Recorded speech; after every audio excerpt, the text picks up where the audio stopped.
My best friend hurt my feelings by having a baby with my husband while he was seeing someone else. Then my mom wanted me to let them take care of my kids completely. My husband, Dev, and I started dating when I was 21 and he was 23. We were together for almost 2 years before he proposed. We've been married for the past 12 years and have 2 kids. In our second year of dating, Dev introduced me to his mom, Mallory.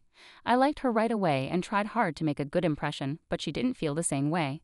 Mallory had been a widow for a long time since her husband died from a heart attack years ago. She raised Dev by herself, so they are very close. You could say Dev is a bit of a mama's boy and was nervous about me meeting his mom. He always wanted her approval in everything he did. The main reason Mallory never liked me is because I come from an upper middle class family with parents who own several businesses. Growing up, I had a comfortable life. My parents covered my college expenses and bought me my first car so I could get to work on time. They also taught me to be independent and find my own way in life. I've always worked hard to support myself and never asked my parents for money after I graduated from college. My husband's life was much harder. His father worked in the military and wasn't around much, and after his father passed away, Dev and his mom, Mallory, were very close. Mallory was an alcoholic, so Dev had to take care of her from a young age. He started working at McDonald's part-time to earn extra money. When he went to college, he had to drop out because he didn't like his communications degree. He told me how unhappy he was during that time. As a college dropout, it was hard for him to find a job, so he looked for easy options that didn't need a degree. He started working as a freelance writer and did surprisingly well. He loved traveling and was a digital nomad for a few years before meeting me and settling down. Throughout all this, his mother would ask him to send her a monthly allowance, which he willingly provided despite the strain it placed on his finances. When our relationship started getting more serious, I finally decided to tell him about my family's generational wealth. He didn't believe me at first but was shocked after he Googled my family. Dev got angry that I'd kept it a secret for so long and accused me of not trusting him.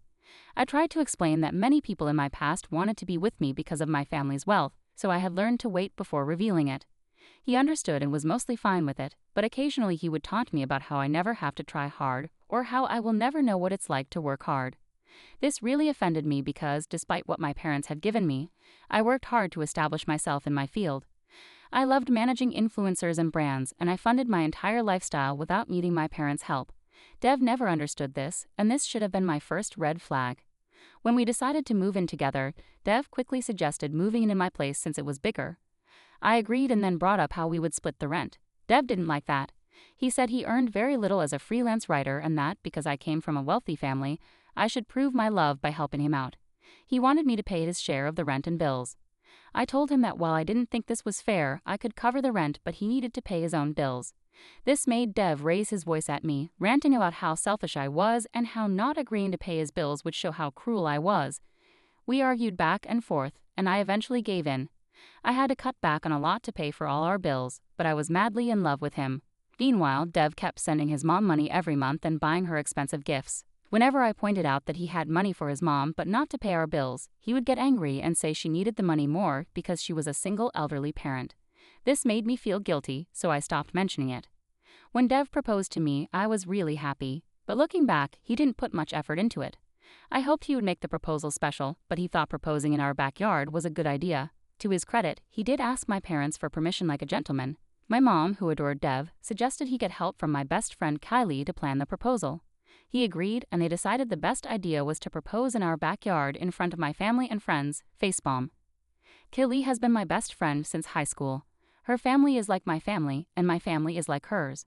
Our moms grew up together, so Kylie and I became friends too. We've always been close, like sisters. We did everything together, and her mom adores me just like my mom loves Kylie like her own daughter. When Dev and I started dating, I introduced him to Kylie, and they became good friends. Kylie helped Dev plan the proposal and choose my ring. I was a bit surprised by the proposal, especially since it was in our backyard, but seeing all my family there made me feel better, even though I was a little disappointed. My mom Kylie and Kylie's mom were the first to hug and congratulate me. Dev's mom Mallory was also happy for us and told me she had high expectations for me as a daughter-in-law, hoping I would do everything to keep her son happy. It was a happy night for all of us.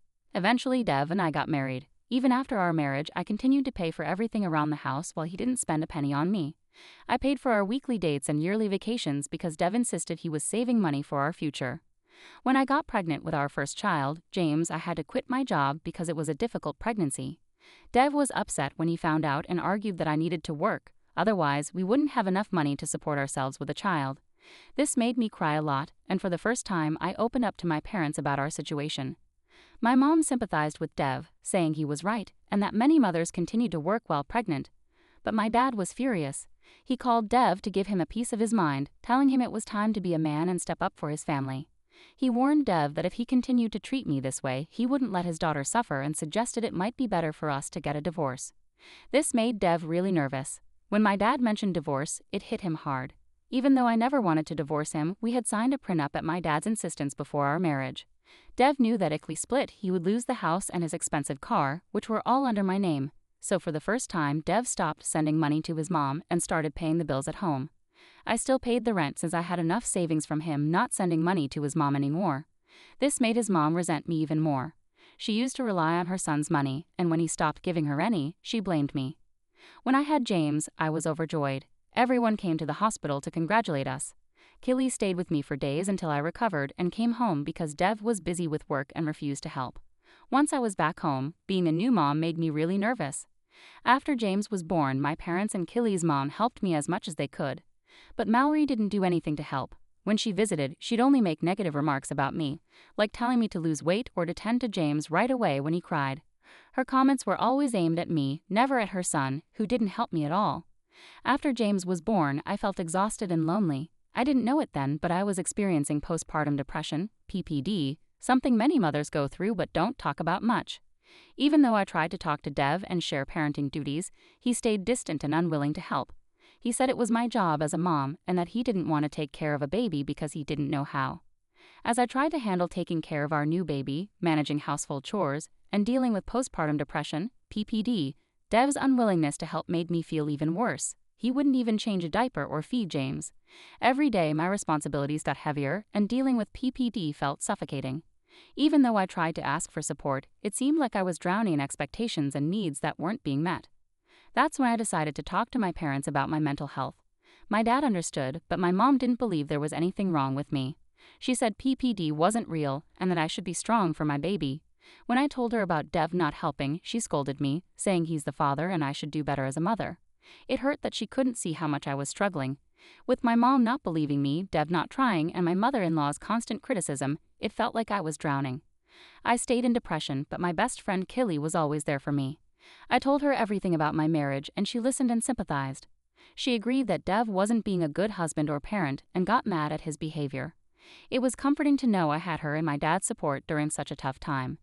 A year later, I found out I was pregnant again, which was a shock because I didn't want another child so soon. But I decided to trust in God's plan and go along with it. Dev was angry about it and insisted I get an abortion because we couldn't afford another baby. We argued, and I decided it was time for me to go back to work. I reached out to my old boss, who was happy to have me back as a freelancer until a more permanent position opened up. Even though my second pregnancy was tough, I was determined this time because of my responsibility as a parent. When I returned to work, I decided not to deposit my entire paycheck into our joint savings account. I wanted to plan for my future and my kids' future, so I kept 50% of my paycheck for myself and put the rest into our joint account. Once I started earning money, Dev became lazier every day. He complained daily about hating his job and wanting to quit. I tried to convince him to stick with it because he didn't have a college degree, so his job was paying well. This made him angry because he didn't like being reminded that he dropped out of college. Dev argued that since I took a break during pregnancy, he deserved one too. I told him I didn't take a break. I was pregnant and struggling. Despite our arguments, Dev quit his job, saying we had enough savings and now that I was earning money, he could take a break. He spent his days playing video games while I juggled household chores, looking after the baby, and working. I left James with my parents when I went to work since my mom didn't mind watching him. When I returned home with James, I'd find Dev still playing video games on the sofa. This went on for a while, and I grew tired of shouldering all the parenting responsibilities. In frustration, I confronted Dev about finding a new job. But James didn't like the tension, so he started going to his friend Clinton's house every day to play video games. Clinton was a divorced, middle-aged man who harbored resentment toward women due to his own bad experiences. I didn't like being around him because of his misogynistic views. As Dev spent more time at Clinton's, our arguments increased. I was exhausted from being a single parent because Dev contributed nothing, but I stayed for the sake of my children. When I gave birth to Na, Dev was so busy that he missed my calls and messages, so he missed the birth. I never suspected him, even though there were clear red flags. Kaylee was also unavailable when I called for help, so my parents took me to the emergency room. Kaylee visited the next day and apologized for not being there, but I understood. After Na was born, I told Dev this was his last chance. If he didn't go back to work, I'd leave. We had a huge fight, but I didn't care anymore. I knew I needed to be with someone responsible. I told him he was free to leave, but James told me he would start looking for a job the next day. I was surprised because I expected him to argue, but he agreed. Or so I thought. The next day, while my husband was showering and I was taking his clothes for laundry, I heard a message notification on his phone. I glanced at the locked screen and saw a message from a familiar number. My heart stopped as I read the message. "When will you tell her about us? I'm pregnant and can't keep a secret anymore." I was stunned, frozen in place as I read it again and again. When my husband came out of the shower, he saw me holding his phone. He tried to grab it back, but it was too late. I dropped the laundry basket, walked up to him, and slapped him hard without a second thought. I felt like I was controlled by anger, shaking with rage. My husband was shocked by my reaction. His eyes widened as he realized what I had discovered, and he started stammering, claiming it was all a misunderstanding. I looked him in the eye and told him he was dead to me. I packed our bags and the kids' bags and drove them to my parents. Standing in my parents' doorway with my children and bags, they were shocked. I broke down and told them everything. I've been crying for the last 2 days, unable to believe how my life has turned upside down. I've confided in my boss, who kindly gave me some time off. I'm speechless. The betrayal from my best friend of 20 years, sleeping with my husband of 12 years, and now being pregnant means my marriage with Dev is pretty much over. Dev and Kaylee have been calling and messaging, begging me to hear them out, but I refuse. Dev pleads with me not to divorce him, saying to think about our children. If I do go through with divorcing my cheating husband and taking everything from him, I'll update you. Hey everyone, thanks for your messages and comments on my post. It's been a month since I updated you, but a lot has been going on. I'm back at work because I can't stay away for too long. Work feels like a welcome distraction. During this time, many of you suspected Dev and Kaylee of cheating on me for a while. Kaylee sent me a long message explaining that she didn't mean to fall in love with Dev, but now that she's pregnant, she has to think about herself. She's been pushing Dev to tell me. Dev knew he'd lose his comfortable life without me. He admits he made a mistake and just wanted to sleep with Kaylee. But now that she's pregnant, he feels trapped. He's been begging me to forgive him and even suggested we convince Kaylee to get up the baby so we can raise it together. His delusions and entitlement make me even angrier. It turns out Dev had been confiding in Kaylee behind my back while spending his days playing video games. He complained about feeling mentally distressed in our marriage because I was pushing him to get a job. He said Kaylee understood him and listened to his problems. Instead of telling Dev this was wrong, his friend Clinton encouraged him to meet up with Kaylee, saying she was more of a woman than me. So they met up one day just to talk, and Kaylee decided to sleep with my husband. I don't know why she did it, knowing how badly Dev treated me, but I honestly don't care anymore. In her messages, Kaylee said I should be happy to get rid of Dev since I wanted to leave him but didn't have the courage. Maybe that was her plan all along, but who knows? I'm just glad she took him off my hands, and now she can regret ever meeting a man like Dev. I'm sure they were together when I went into labor, which is why they didn't answer my calls for help. But this isn't even the worst part. When I first told my parents about Dev and Kaylee, my mother refused to believe me, but my dad called Dev and gave him an earful for about 15 minutes. Even when I was in tears, my mom tried to say I could be mistaken because she couldn't believe Kaylee would betray me like that. I called Kaylee's mom to tell her everything, and she was furious. She didn't doubt me for a second and was completely supportive because she knew I wouldn't lie about something like this. She kept apologizing and cried with me. She really understood how betrayed I felt. After talking with my dad, I've decided to file for divorce. We have a lawyer in mind, and with proof of Dev's cheating, the divorce should be straightforward.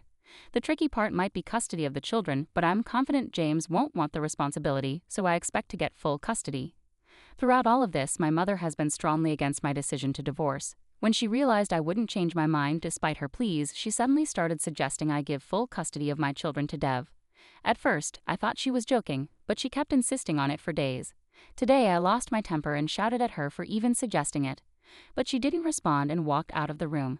Her behavior makes me extremely suspicious. Why would my own mother suggest giving custody to Dev when she knows he's not capable? I feel like I need to confront her with my dad present to find out what's really going on.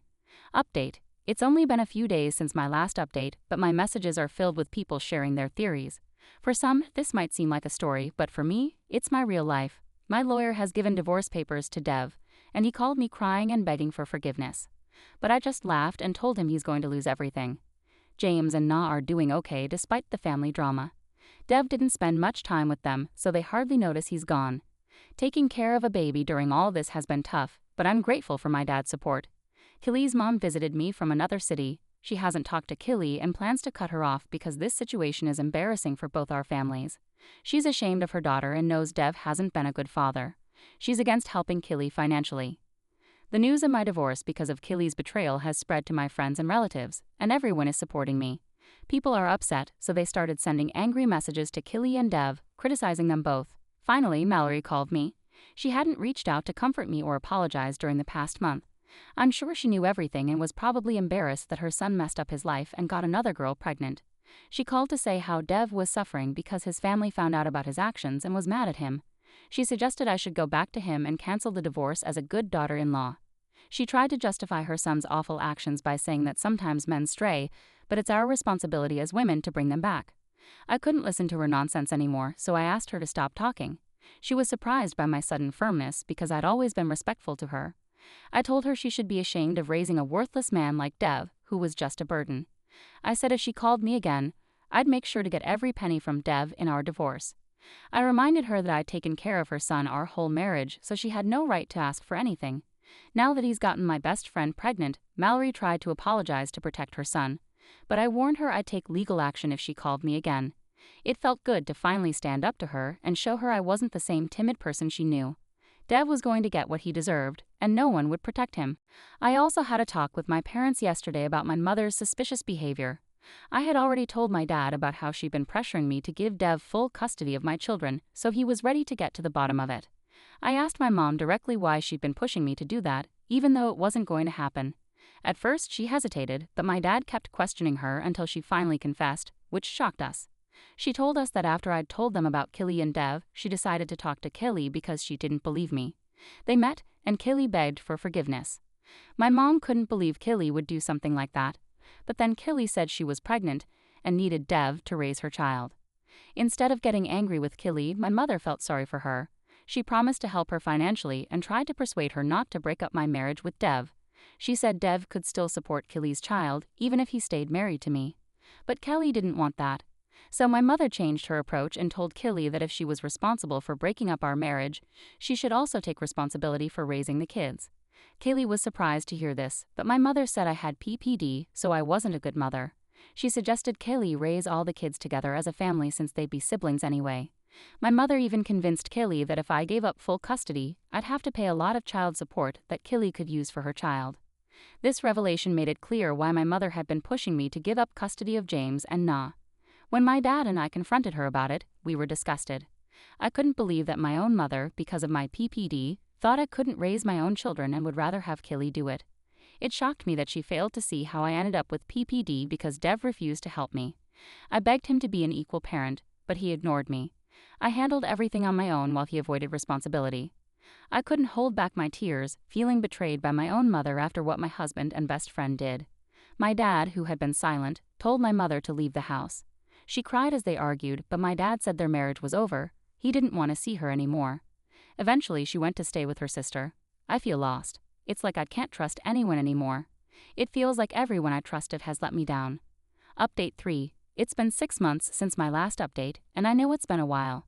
Thank you again for your support, comments, and messages. They've been a lifeline for me. Just knowing I have an online community supporting me has kept me going during tough times. Your comments have lifted me up when I felt like giving up. First things first, I finalized my divorce last month. My dad, who has been my support throughout this ordeal, stood by me every step of the way. We proceeded with the divorce proceedings, and as expected, Dev got nothing from me due to our prenuptial agreement. When it came to the custody of our children, he initially fought for full custody, but when that was denied, he aimed for equal custody. However, my lawyer highlighted his lack of responsibility as a father, his unstable job situation, his mother's alcoholism, and his infidelity. This worked in my favor, and I was granted full custody of our kids, while Dev would pay monthly child support. It was a satisfying moment seeing him realize he lost, and I glanced at Mallory, feeling a sense of victory. I had achieved what I had hoped for. Secondly, regarding my mother, she's been pleading for forgiveness from both me and my dad. However, my dad isn't ready to forgive her easily. He's insisted that she undergo therapy to address her internalized misogyny and understand the harm she caused me during my vulnerable times. It's tough to see my parents apart, but I understand why my dad wants her to seek help. To her credit, my mother has been committed to therapy while staying with her sister. I'm unsure if it'll bring about change, but I hope it does. While I've blocked Killy, I'm still in touch with her mother. True to her word, Killy's mother has severed ties with her daughter. She informed me that Killy has been removed from her will with me added instead. It's almost ironic to witness karma catching up to Killy. I've also heard through the grapevine that Dev has no intentions of marrying Killy and doesn't want to be involved with the child. This doesn't surprise me, it's what I always knew. Mallory is furious with Dev as she's now lost 2 grandchildren because of his actions, but he remains firm in his decisions. As for me, I'm in a much better place since my divorce. My focus is solely on my children, and I'm not dwelling on the past. This journey hasn't been easy, but I have no regrets about my decisions. I'm grateful for the love I shared with Dev and for the 2 beautiful children we have. His betrayal was the push I needed to break free from a loveless marriage. I believe everything happens for a reason, and I trust in God's plan.